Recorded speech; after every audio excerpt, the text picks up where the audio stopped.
There was, and then the scholar that we mentioned, Al-Imam Al-Allama Ibn Sufaan Al-Qadoomi Al-Hanbali, who wrote that book, Al-Manhaj Al-Ahmad, he also said, Ahlul Sunnah, Ahlul Hadith, Wal-Ash'ariyya, Wal-Maturidiyya, Firqatun Wahida.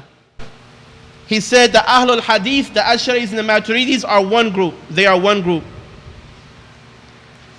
If we understand this, the Ummah should be unified. If we try to make the greatest scholars of Islam, try to put them out of being Ahlul Sunnah wal Jama'ah, and try to discredit their creed and stuff like this, this is only going to cause fitna.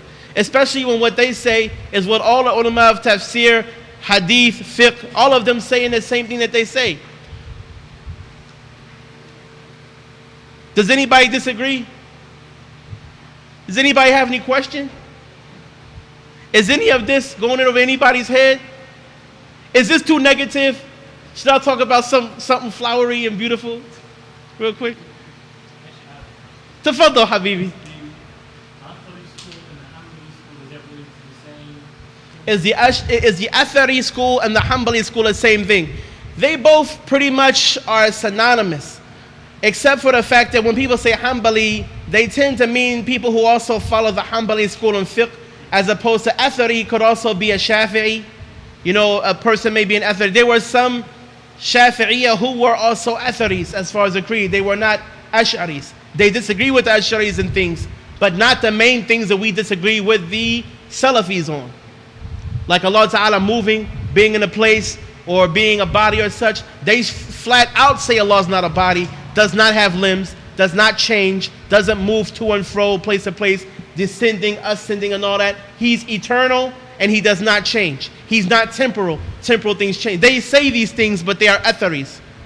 But they usually would be from the school other than the Hanbali school. When they're Hanbali school, when they're Hanbali in fiqh and in the Aqeedah, they're usually called a Hanbali and an Athari. When they are a Shafi'i or some other school of fiqh, but they follow that school in creed, they're called Atharis, usually. Because I heard I don't know if maybe it's a parent's understanding, but he mentioned that Imam al-Bahawi's book is based on the Hafiz. I remember I heard him say that too. I don't really agree with that, except for the understanding that the Ash'aris and Matureedis are Atharis in the sense that they don't reject the hadiths. They accept the hadiths and they explain them in a way that befits Allah subhanahu wa ta'ala. If a person means Athari in that sense, then all three groups are Atharis. The Ash'aris are Atharis, the Maturidis are Atharis, and the Atharis or the Hanbalis are also from the Atharis. So all three of them will be included in that, in the fact that they accept the text when they're sound and authentic, they accept them, but they'll give them an interpretation. If they interpret them, they'll interpret them in a way that negates Allah Ta'ala being temporal or changing or moving or having body parts and limbs. But actually the Aqeedah al-Tahawiyah has some masail in it that clearly represent the methodology of the Maturidis. So certain issues, certain minor issues, mind you, they're not big issues because we're all from Ahlul Sunnah. All three of us are included in the circle of Ahlul Sunnah. But they represent, in the Tahawiyah, they represent the methodology of Imam al-Maturidi and the Ahnaf. You know what I'm saying?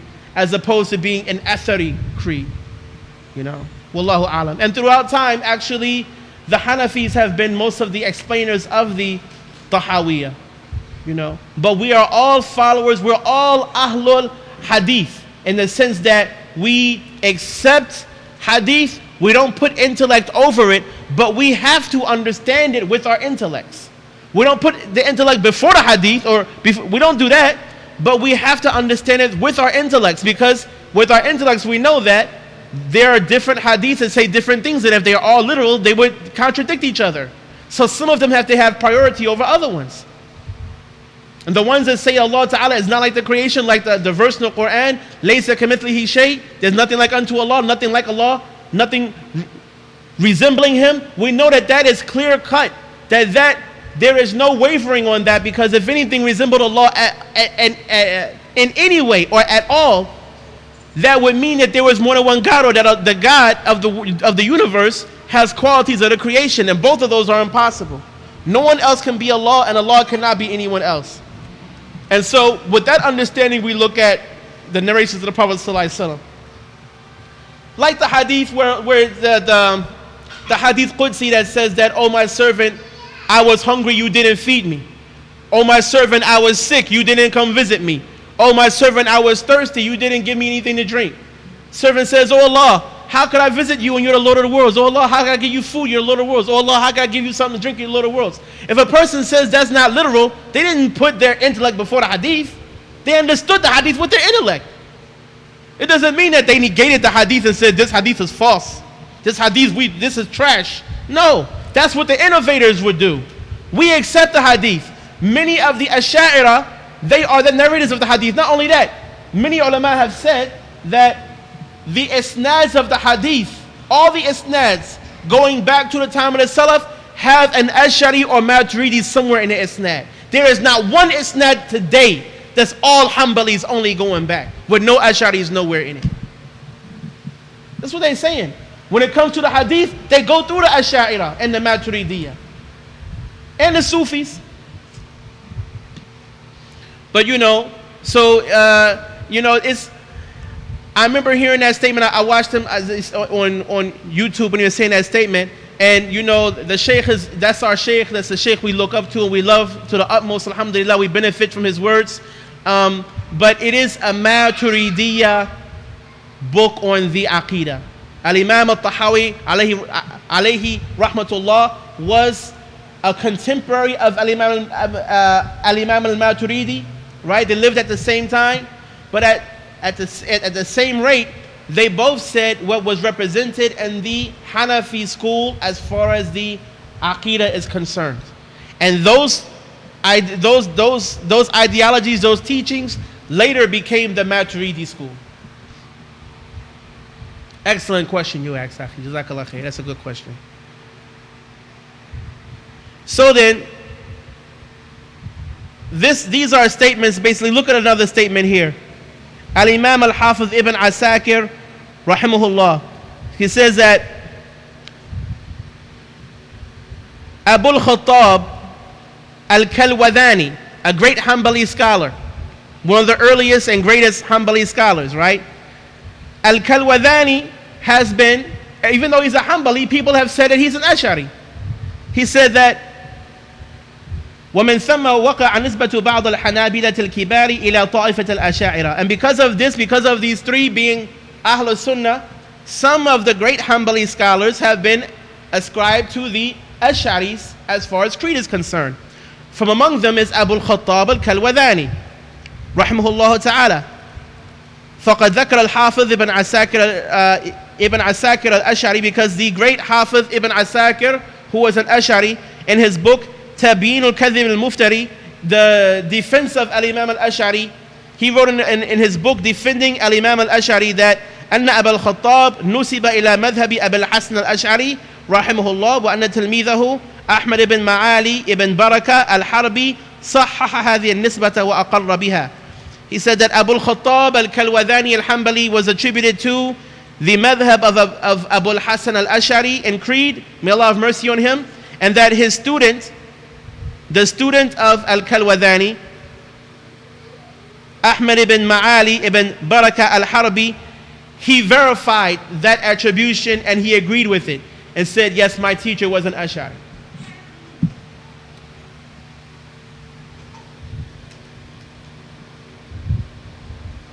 Nah. And he also mentioned how he said, وَكَذَا كَانَ بَعْضُ الْحَنَابِلَةِ يُوصِي بِأَشَاعِرَةٍ كِبَارٍ وَمِنْ ذَلِكَ وَصِيَّةُ أَبِي الْفَضْلِ التَّمِيمِ.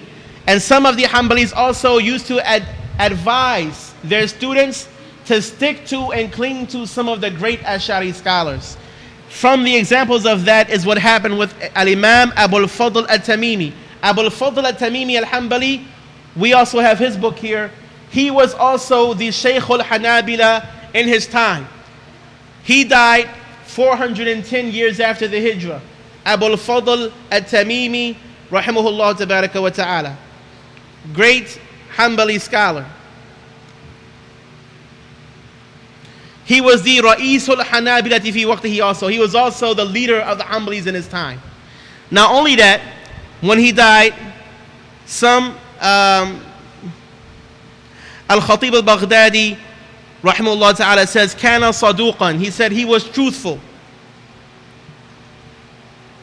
Dufina ila janbi qabr al-Imam Ahmad. He was buried next to the grave of Imam Ahmad ibn Hanbal himself.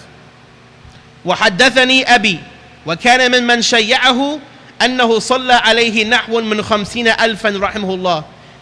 Al-Khatib al-Baghdadi rahimahullah ta'ala, who was from Baghdad, talked about this Baghdadi Hanbali, leader of the Hanbalis of his time, saying that my father told me, and he was from the ones present at his burial, that some 50,000 people were present there to make the funeral prayer for him when he died.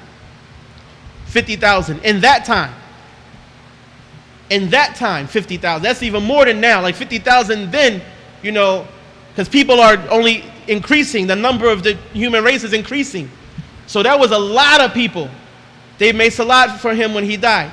They buried him where? Next to Imam Ahmad ibn Hanbal. That means then that the Hanabila of his time agreed that he was the Imam of the time, and that what he said agreed so much with what their Imam said that they buried him in the grave next to him. That says a lot. All of that says a whole lot. This great Imam, he said about a great scholar, a great Ash'ari scholar named Abu Bakr al-Baqillani. He said, وَكَانَ Abul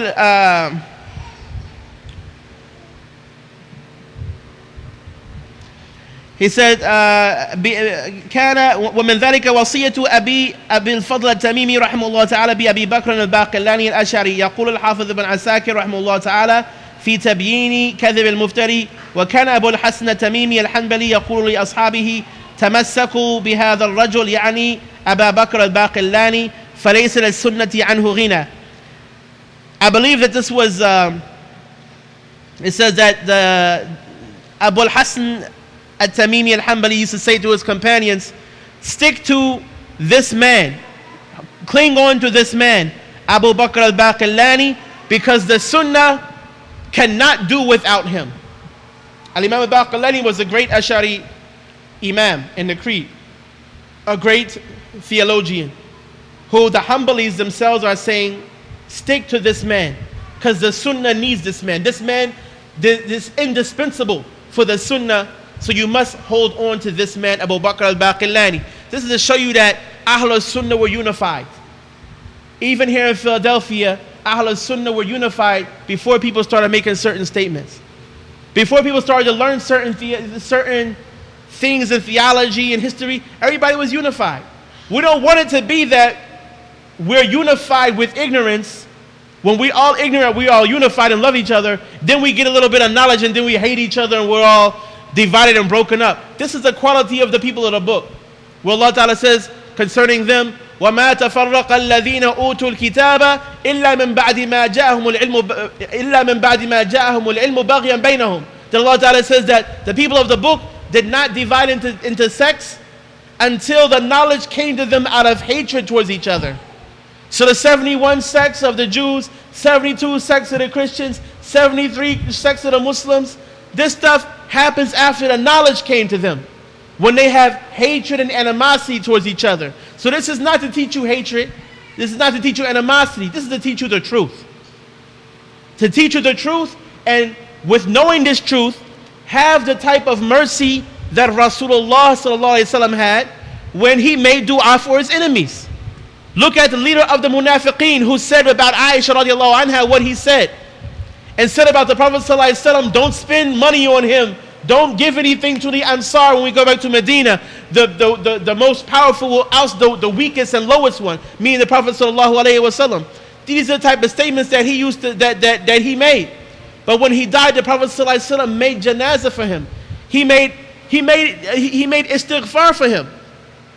He said, to the extent that if I made istighfar 70 times, Allah Ta'ala would forgive him, I would make istighfar that many times. You see what I'm saying? So the thing is that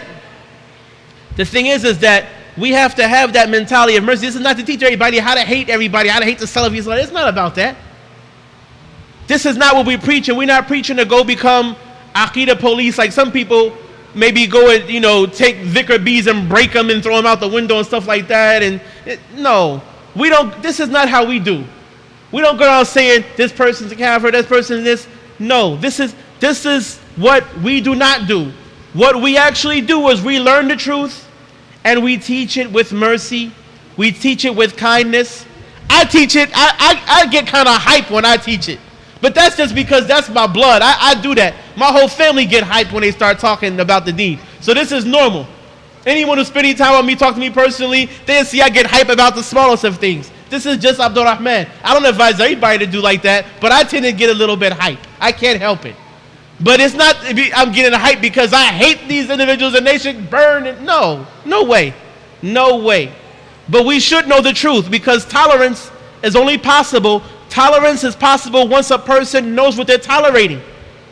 There's some people who believe that we should tolerate, we should all just get along while not learning about the differences of them. No, we should learn the differences so we know what we're tolerating. Because if I tolerate you in a superficial way, then you say something I strongly disagree with, I'm going to dislike you after that. Whereas I shouldn't be shocked if I already knew that that's what you believe in. If I know that about you, then I can expect that, well, he might say this, he might say that, because that's what he believes. That's what this whole group believes that he's a part of. You know what I'm saying? So either I'm going to tolerate that and deal with that, make istighfar, ask Allah to guide you. If I talk to you privately, give you advice and such like this with kindness, or I'm going to say, you know what, I'm not going to even deal with him. I'm not going to learn about what he believes in. I'm just going to get along with everybody and love everyone because they're a Muslim.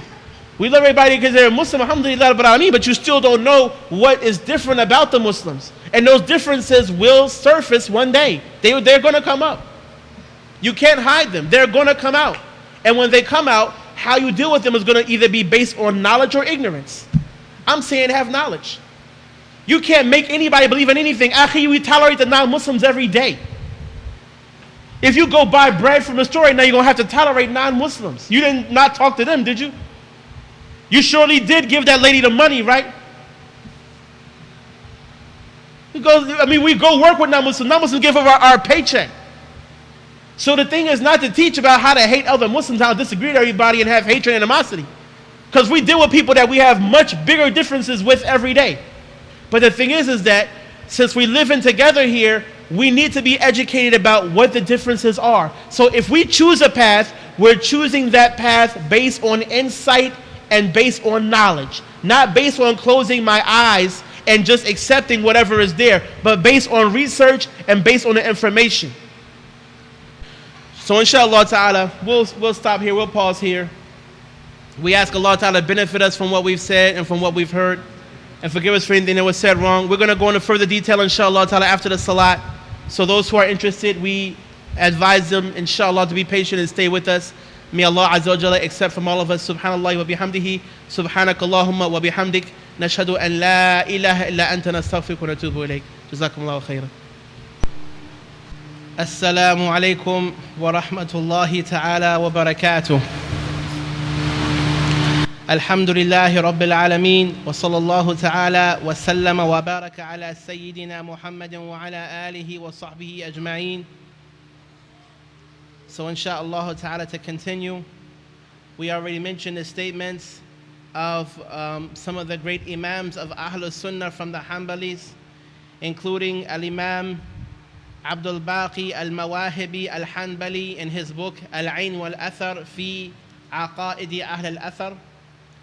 And we also mentioned the statement of Al-Imam As-Safarini rahimahullah ta'ala, who in his explanation of his poem on the Hanbali Creed also included the Ahlul Sunnah and the Matureedis. He included the Ash'ariyah or the Ash'aris and the Matureedis in Ahlul Sunnah. So then this question that comes up today, are the Ash'aris from Ahlul Sunnah? This question is a baseless question that only comes from certain individuals who seek to only make their group, their small group, to be the only Ahlul Sunnah. and to try to exclude anyone else's school from being included in Ahlus Sunnah, so that you have no choice but to take from them. So they want to make the great vastness of Allah's mercy limited to their small little group, so that you have nothing to do but run to them for all of your answers in terms of creed and Aqeedah and fiqh and everything else. You have to be a part of their group and call yourself whatever they call themselves. You see? So you have to put on this label, call yourself this, listen to us, and only then you'll be saved and in the hereafter. The person has to be aware of that. So these and other Imams have affirmed and have stated that the Ash'aris and Maturidis are from Ahlus Sunnah. So this question that came up on Facebook, as you can see, is baseless. Because it would, even if the scholars of the Hanabila, if the Hanbali scholars didn't say that the Ash'aris and Maturidis are included in Ahlus Sunnah, basically, even if they didn't say that, we know that they have to be from Ahlus Sunnah, because if not, that means Ahlus Sunnah hasn't really wrote any tafsirs until now. They haven't written any tafsirs until now, any tafsir of the Quran. And then you'd have to ask also, where are the Ahlus Sunnah explanations of Bukhari and Muslim? Because you got Ibn Hajar rahimahullah explaining Sahih al-Bukhari.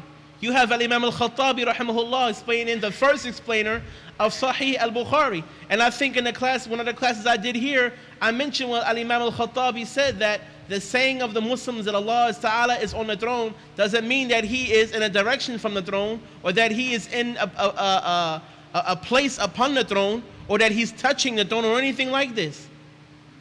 And he was the first explainer of Sahih al-Bukhari. He was born in 319 after the Hijrah. So that means that he was early. He came in contact with some people who were from the Salaf. So he knows better what they meant by saying Allah ala al-arsh than somebody who was born 661 years after the Hijrah. Because he was right there with them. He actually sat down with and rubbed elbows with shuyukh who were actually from the Salaf. So he knows what they meant. He knows better what they meant. And in his explanation of Bukhari, that's what he said. And to our knowledge, no one who explained Bukhari after him came and upon that sentence of his and refuted it and said, no, when they say Allah's on the throne, they actually mean He's sitting on the throne. Nobody said that. Nobody said that. Or else they would be lying. I wanted to talk briefly about something, since now we've talked about the fact that the Ash'a'ira, which is plural of Ash'ari, the Ash'a'ira or the Ash'aris and the Maturidiyah, they're from Ahlus Sunnah. The school of Ibn Taymiyyah and the Salafis have a different approach when it comes to the texts from the Quran and from the Sunnah that mention certain ascriptions to Allah subhanahu wa ta'ala. The outward meaning could mean, when it's used for us, the same words are used to mean physical limbs, like hand, like face, like foot, like shin, like eye, or such like this. When they're used for us, we understand them usually to mean a physical body part. They correspond with a physical body part. Depending on how they're used, though, the context, they could mean something else. If a person says, give him a hand, it depends on the context how it's used. Right? A person doesn't usually believe it means cut your hand off and give it to him. They don't think that. And they don't usually think that it means to actually give him your hand, like shake his hand. Because they would usually say shake his hand, not give him your hand, or give him a hand. But give him a hand could mean clap for him, or it could mean help him. Like, give me a hand. You know, if a person had fell down and they say give me a hand, meaning pick me up, help me up, and you start clapping, they would be offended. They take it as a joke. Like you're being sarcastic. I fell down and said, hey, can you give me a hand? And you started clapping your hands at me. Then I would think that obviously this person, either he has no knowledge of the language, or he just being a clown. He's being a joker. Right? So depending on how these words are used, they may not necessarily mean a physical limb. Or I got my eyes on you. No one would believe it physically, so when has their eyes on the person. The Arabic language is no exception to this rule. There are many instances where what would usually be a physical body limb, when it's preceded with certain words or certain words come after it, the meaning of that word actually changes because of the context that it's used for. An example of that, Allah Ta'ala says, Bayna yaday. Many times in the Arabic language they say Bayna yaday. Bayna yaday. Bayna means between. Yaday means two hands. Between two hands. There's an ayah in the Quran where Allah Ta'ala says, Bayna yaday as-sa'ah. Between the two hands of the hour. Which means right before the Day of Judgment. No one would imagine that the Day of Judgment has two hands and something is happening right between the two hands of the Day of Judgment. يَعْلَمُ مَا بَيْنَ أَيْدِيهِمْ وَمَا خَلْفَهُم. In Ayatul Kursi, Allah Ta'ala says, He knows what is بَيْنَ أَيْدِيهِمْ وَمَا خَلْفَهُم, and what is behind them. بَيْنَ أَيْدِيهِمْ would mean between their hands. But no one understands this in this ayah or translate this to mean between their hands. So that I'm saying this to say that it means before or in front of something. But the thing is that expression of between the two hands of is not understood literally by the Arabs. They don't understand it to be literal. They understand it to be right before something. Just like if somebody had their two hands out, something to be right in front of them, well, between the two hands of such and such. So the approach is different. The approach is different. Why? Those texts that have those type of terms, we term those Ahlul Sunnah from the Ash'aris, from the Matureedis, from the Hanbalis. We all coin those or term those to be mutashabih, to be ambiguous. Because the outward meaning we know, the first meaning that comes to mind when we hear the word is not what was meant. It was one of the alternative meanings, one of the secondary meanings that was meant there. This is what Ahlul Sunnah say. This is what the majority of the Muslims say. Okay? There is another group now, the anthropomorphists. They have been saying from the early times until now that these texts are not ambiguous. They're not mutashabih. They're actually muhkam. They are clear cut. They are obvious. The outward literal meaning is what is meant also in these verses. So when it says hand, it's literally a hand. The first meaning that comes to your mind when you hear the word hand, that's the meaning. But when we talk about Allah, this is what they say. When we talk about Allah, we affirm the same meaning, but we believe it's a different kayf. It's a different how. What do they mean by how? Meaning the actual appearance and the actual dynamics, color, size, or whatever, that stuff is different, but it's actually a hand. So now let's see then, does this agree with what the Salaf used to say? There's a narration in the Musannaf of Imam Abdul Razzaq, rahimahullah. This came with a sound isnad. This is sahih.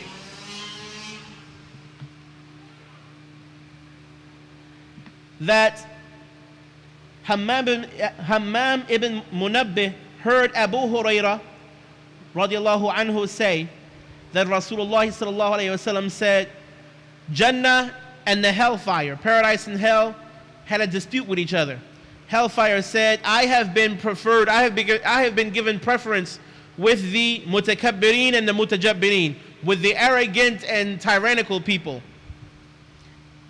Paradise said, why is it that no one enters me except for the weak people and the low or the dropouts of the people that are rejected and not accepted, who hardly own anything. So Allah Ta'ala said to Jannah, to the paradise, you are my mercy, that I have mercy with you on whoever I will. And He said to the hellfire, you are my punishment, that I punish whoever I will. And each of you will be filled by me. So as for the fire, people will be thrown into the fire until it will say, are there any more? So then the narration says it will not be full until Allah Ta'ala put His rijl in there. Or the narration said His qadam in there. Rijl has many meanings. Qadam has many meanings. The first meaning which comes to mind for rijl would be a leg. But we know Allah does not have body parts. So an alternative meaning for rijl must be used there. Right? Which would mean a rijl could be a group of people. Like a huge group of people would be thrown into the fire then. A qadam would literally mean a foot. When a person hears the word qadam, they usually the first thing that comes to their mind is a foot. When we mention these, we just bring the same Arabic word, rijl and qadam. But it's not Allah Ta'ala put his foot in there or his leg in there. Because what we understand by leg and foot does not apply to Allah. So then those meanings cannot be meant, even though the word was used, but that word can mean multiple things. It just so happens that rijl and qadam can both mean a group of people. So the ulama have explained this hadith to mean Allah Ta'ala will put into the hellfire a group of people that he had prepared to cast into there at that moment. He would put in the hellfire at that time. But even if this is not the case, what we know for certain is that Allah Ta'ala doesn't have a part, like we have a part of our body called foot or leg. Allah does not have some part of him he put into the hellfire and it became full of.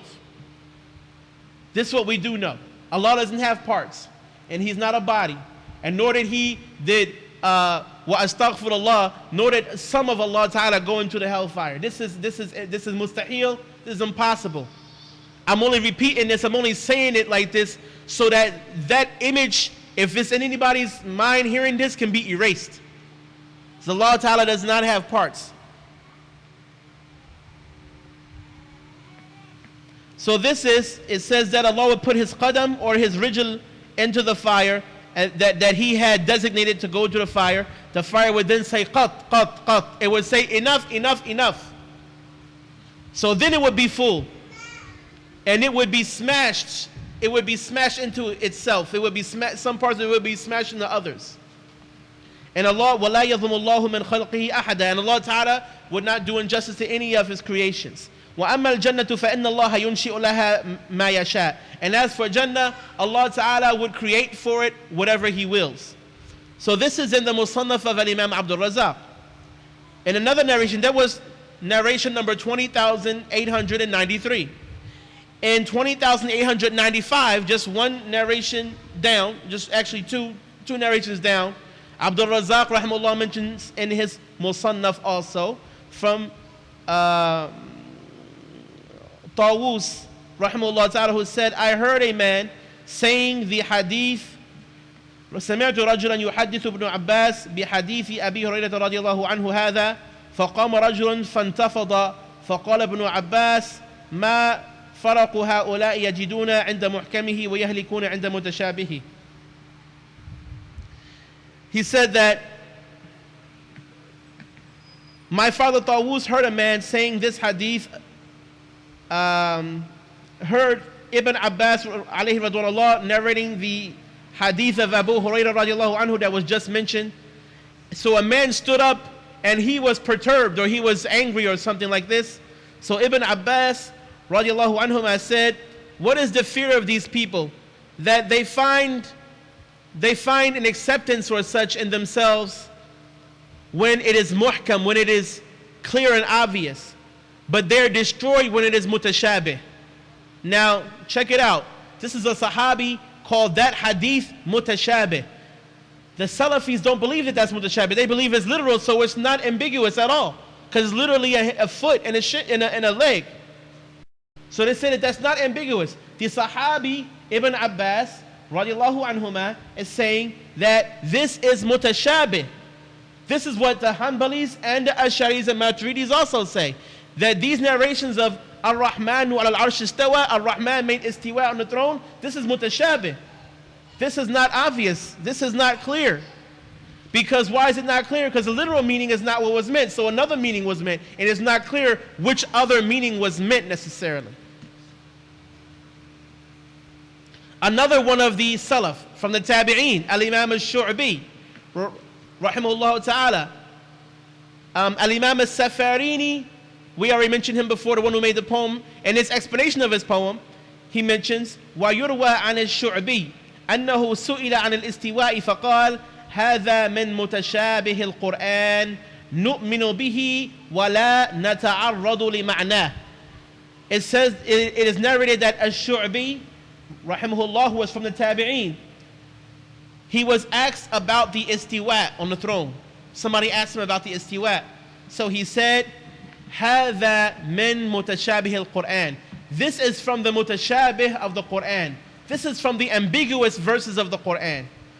نؤمن به, we believe in it. ولا نتعرض لمعناه, and we do not try to find its meaning. We do not even approach its meaning. So now, difference of approach here. This is from the Salaf.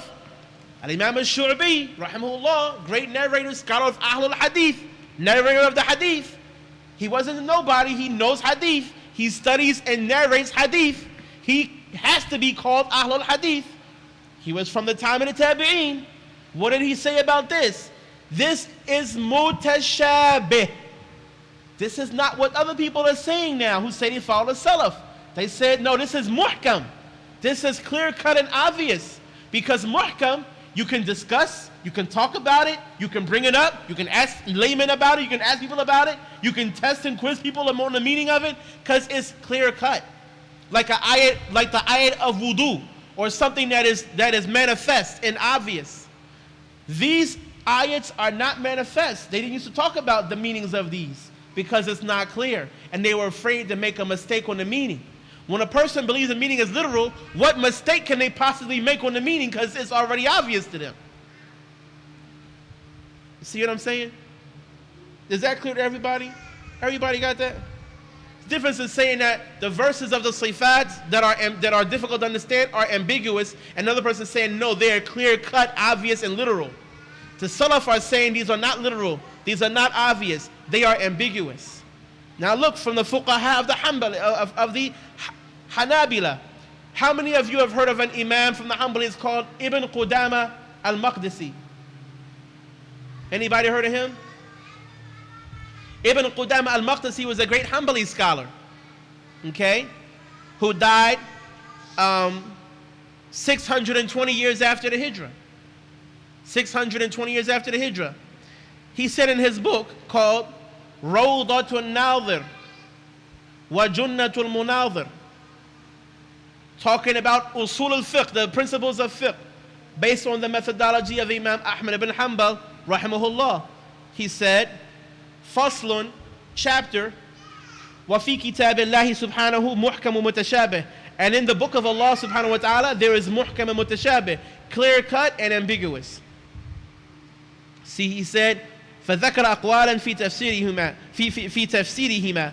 So he mentioned some statements about the explanation of muhkam and mutashabih, until he finally said, ثُمَّ قال وَالصَّحِيحُ أن المتشابه ما ورد في صفات الله سبحانه وتعالى مما يجب الإيمان به ويحرم التعرض لتأويله كقوله تعالى الرحمن على العرش استوى بل يداه مبسوطتان لما خلقت بيدي ويبقى وجه ربك تجري بأعيننا ونحوه.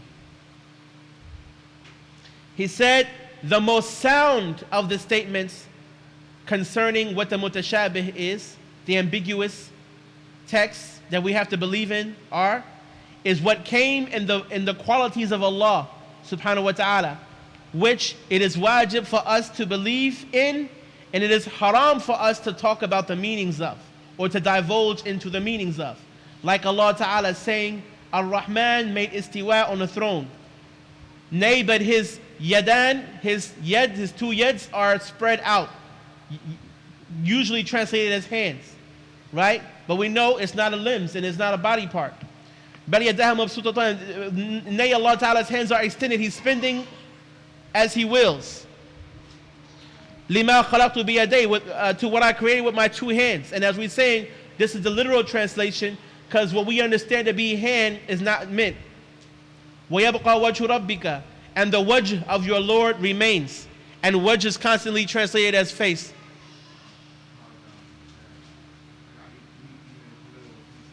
No problem. No problem, Habibi. Inshallah. تَجْرِي بِأَعْيُنِنَا. It flows with our eyes, basically under our sight, right? And verses like this. So the Imam, what's the Imam saying then?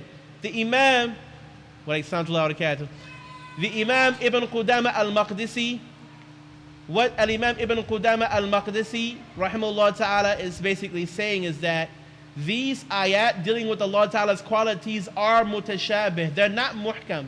They're not clear-cut. The anthropomorphists believe that these are clear-cut because they believe in the literal meanings of them. They believe the first meaning that pop in your mind, that's what Allah intended by it.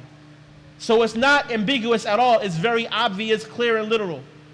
Yet the Hanbali scholars and the Salaf are saying, like the Ash'aris and Matureedis are also saying, these are mutashabih and there are multiple meanings, and the first meaning is not meant, maybe number 2, 3, 4, 5, and 6, or one of the other meanings, that was meant, but not number 1, not the first one. It's not clear and obvious.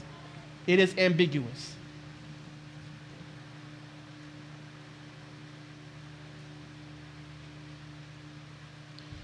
So since we have this now, since we know then that this is a statement of the Hanbali scholars that agrees with the Ash'aris and Maturidis that these texts are mutashabih, then comes how do we deal with them then?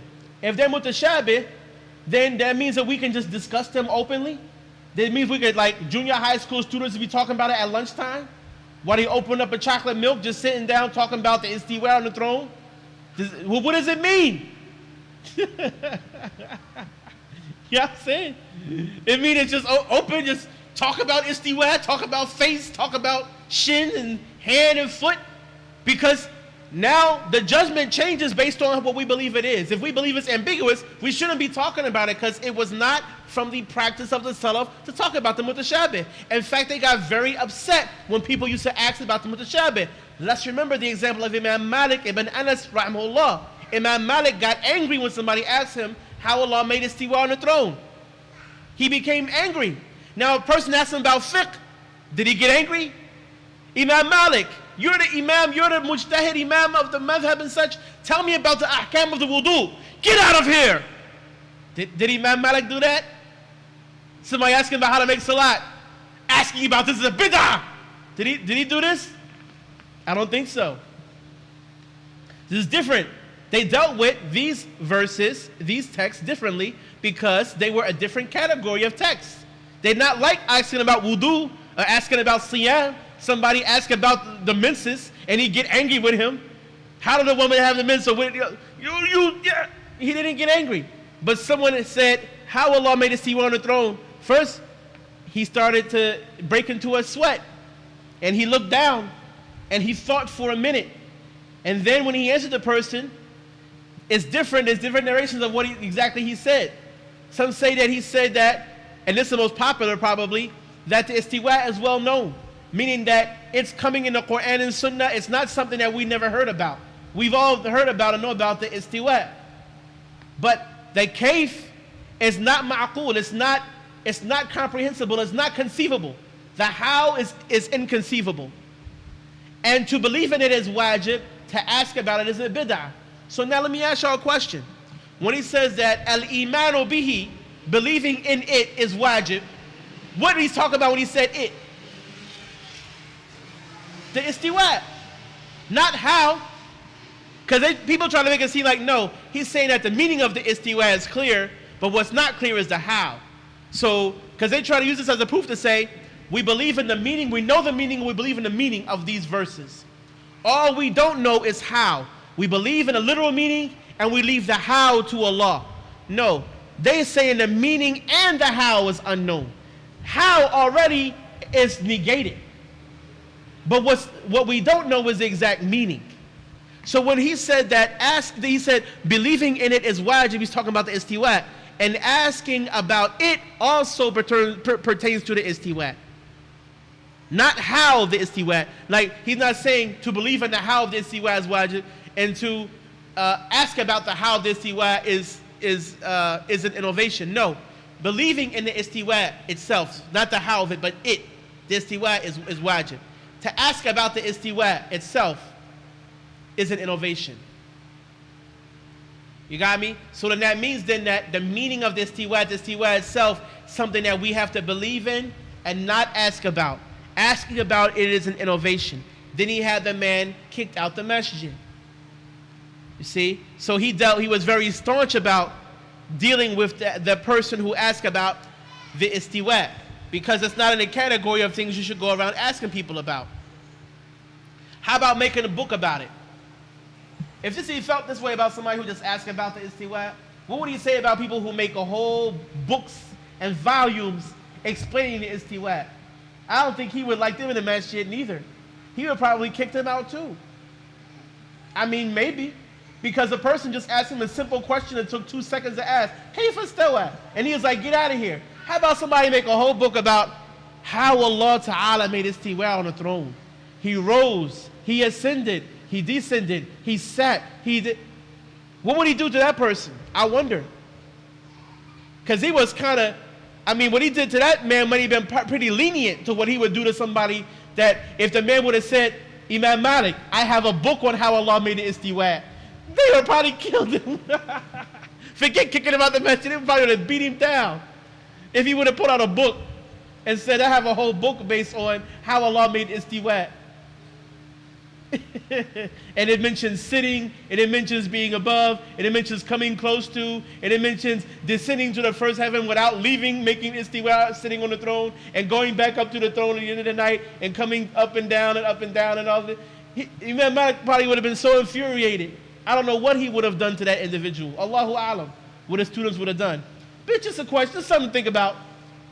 Just something about that reaction that he gave to the man for asking how he made istiwa, and a person making the whole publication based on their whole Aqeedah, whole ideology of who's going to paradise, who's going to hell, who's guided, who's deviated based on the istiwa. Something to think about. Something to consider. So the way that they dealt with the mutashabih is that they would make tafweed. Tafweed is to consign the knowledge of it to Allah. And when the Ahl Sunnah consign the knowledge of it to Allah, we say that Allah knows the meaning of it. We consign the meaning of it to Allah. Like Al-Imam al-Shu'bi said, we believe in it and we do not divulge into its meaning. So we don't talk about the interpretation of it. We believe in whatever Allah meant by it, and that's enough. Al-Imam al-Shafi'i, rahimahullah ta'ala, used to say that آمنت بالله وبما جاء عن الله على مراد الله وآمنت برسول الله صلى الله عليه وسلم وَبِمَا جَاءَ عَنْ رَسُولِ اللَّهِ عَلَى مُرَادِ رَسُولِ اللَّهِ صلى الله عليه وسلم. He used to say, I believe in Allah and I believe in what came from Allah based on the meaning Allah Ta'ala intended. And I believe in Rasulullah sallallahu alaihi wasallam and in what came from Rasulullah sallallahu alaihi wasallam based on the meaning that he sallallahu alaihi wasallam intended. Which is to say, basically, even if I don't know the meaning, whether I know the meaning or not, I believe in whatever Allah Ta'ala and His Rasul sallallahu alaihi wasallam meant by these. And this is the way of safety. This is safe. And this is the way of the Salaf. It's safe because if you say the wrong meaning, trying to interpret it and explain it, then you would be wrong. Whereas if you just say, I believe in whatever Allah meant by it, there's no way you can be wrong in that. Tafweed. T-A-F-W-E-E-D. Tafweed. It has a dad. The dad is the D at the end. Tafweed. Nah. Since we make tafweed of this, we don't believe in the literal meaning of this. Look at what Imam Ibn al-Jawzi al-Hanbali rahimahullah ta'ala said. He has some statements where, and he was a great Hanbali scholar everybody heard of before. Ibn al-Jawzi is known by all, to the extent that when Imam al-Dhahabi got to the biography of Imam Ibn al-Jawzi rahimahullah ta'ala, he said about him, when he started to name the books that he wrote, at some point he got to so many books, he said, look, I don't know anyone who wrote as many books as this man wrote. He said, I'm going to stop here, I can't say all the names of all his books, because I do not know anyone who wrote as many books as Ibn al-Jawzi wrote. Ibn al-Jawzi is not Ibn Qayyim al-Jawziyah, the student of Ibn Taymiyyah, but he is Al-Imam Ibn al-Jawzi. And it's said that his grandson, the grandson of Ibn al-Jawzi, is the one that made al-Madrasa al-Jawziyah, the school of al-Jawziyah, from which Ibn Qayyim's father was a custodian at that school, or was like an overseer or worker at that school. And so Ibn Qayyim was named Al-Jawziyah because it means the son of the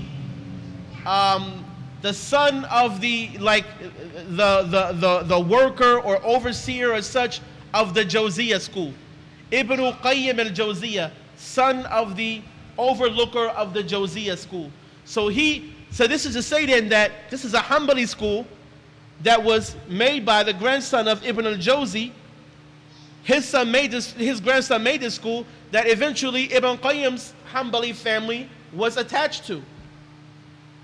And this school carried on the same Hanbali, true, authentic Hanbali creed that is expressed by Ibn al-Jawzi in the words that we're going to read right now. And only when Ibn Qayyim left that school and became the pupil of Ibn Taymiyyah did he start to say some things that disagreed with what Ibn al-Jawzi himself is saying here, which represents the true Hanbali creed. Ibn al-Jawzi says, "Al-wajibu alayna an na'taqida fi dhat Allah ta'ala la yahwihi makan wa la yusafu bil-taghayyur wal-intiqal wa la yusafu bil-taghayyur wal-intiqal." What is wajib upon us, what is incumbent upon us, is to believe that the essence of Allah is not contained in a place, and that Allah Ta'ala is not described as changing or shifting or moving. He also said, افترى أقواما أفترى أقواما يسمعون أخبار الصفات فيحملونها على ما يقتضيه الحس كقول قائلهم ينزل بذاته إلى السماء وينتقل وهذا فهم رديء لأن المنتقل يكون من مكان إلى مكان ويوجب ذلك كون المكان أكبر منه ويلزم منه الحركة وكل ذلك محال على الحق عز وجل. He said, what do you think about people who hear the narrations or the reports about Allah's qualities and then they interpret it based on what they see and hear? Like one of them saying Allah descends in His essence or in Himself to the sky and He moves. And he said, and this is a bad understanding, because that which moves from one place to another place. And that necessitates that the place is bigger than the thing that moved into it. And it also necessitates movement. And all of this is mustahil for Allah Azza wa Jal. Muhal is the same thing as mustahil. So basically, if we were to look at is everybody still with me? Everybody here? Did I put anybody to sleep? Anybody want to move around a little bit? Put your hands up. Put it behind your head. Stretch. Check this out. I know these summer days are long. These summer days are long. Isha is late. May Allah reward y'all for your sacrifice. Check this out. The verses. Alhamdulillah, I love y'all, man. It's all good. I don't want y'all to be uncomfortable because I know it's a long sit. But the verses and hadiths that are mutashabih revolve around a few meanings that Ahlul Sunnah do not accept to be meant by them or intended by them.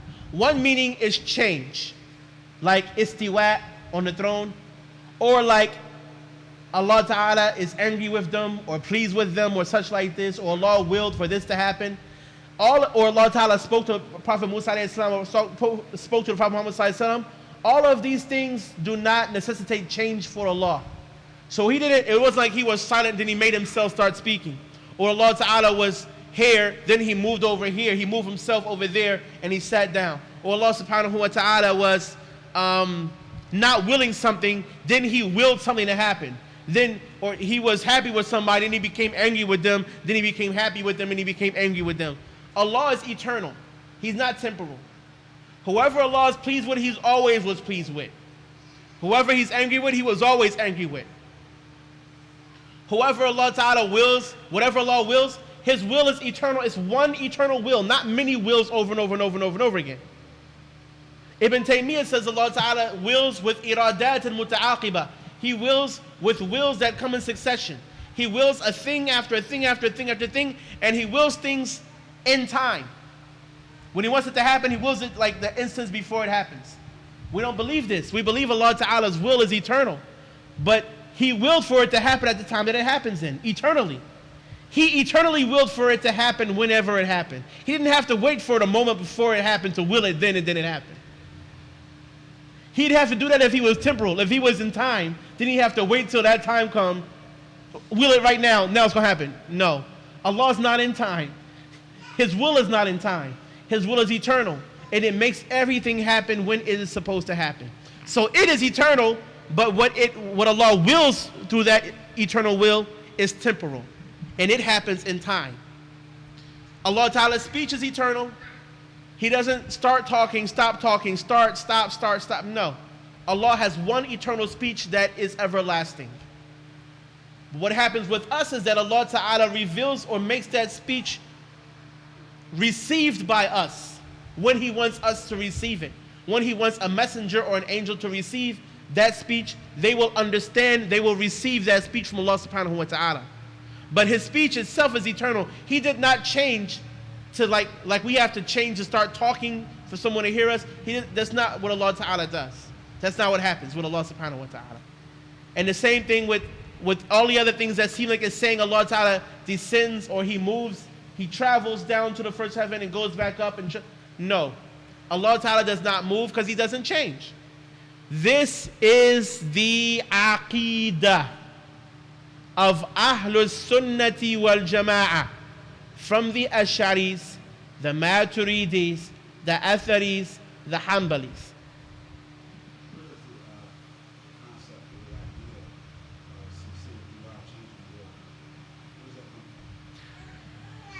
Where does the concept or the idea of sincere dua changing the destination or the predestiny come from? There's a hadith that mentions that the predestinies, the decrees of Allah come down from the sky. The du'as the people make go up into the sky.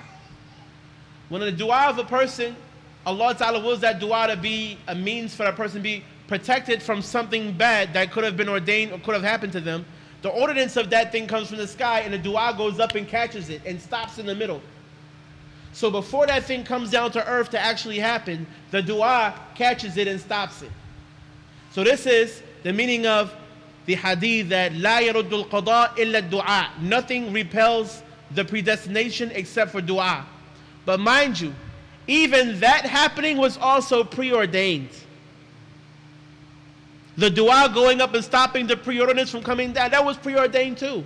So it was preordained for that preordinance to come down that wasn't going to happen. And then it's also preordained that dua would go up and stop it before it would happen. You got me? But what the whole idea behind that is that Allah is showing us through example what He's saving us from. That so many things could happen to us that Allah Ta'ala prevents from happening to us that we don't even know about. And that the dua is a cause of that. But in reality, if it did not happen, Allah didn't will for it to happen anyway. These are things that could have happened, that would have happened if the dua wasn't made. So Allah has a thing that would have happened if you didn't make dua. He'll send that thing down and have a dua to catch it. You could have had a car accident if you ain't making dua, for instance. So then that car accident that Allah didn't want to happen to you comes down. And the dua comes up and stops it. Because it wasn't going to happen anyway because you're making dua.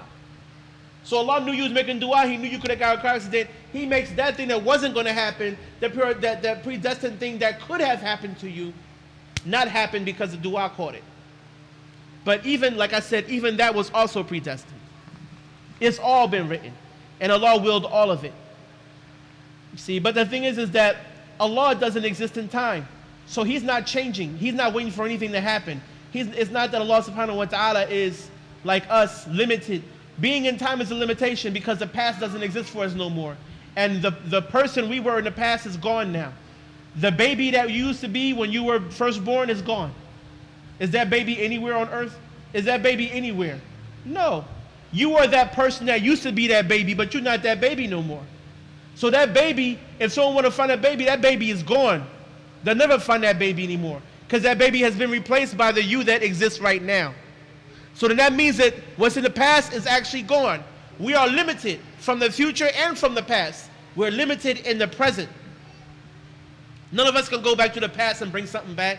They try to make time machines. They can't make a time machine. Many of us like to be young again. I wish I could be a kid again. I wish I could be young with no bills and no concerns and no worries in the world. That's not happening. So that's a limitation. We're limited in this time that we're in right now. And we're limited in the place that we exist in. Allah is not limited by time or place.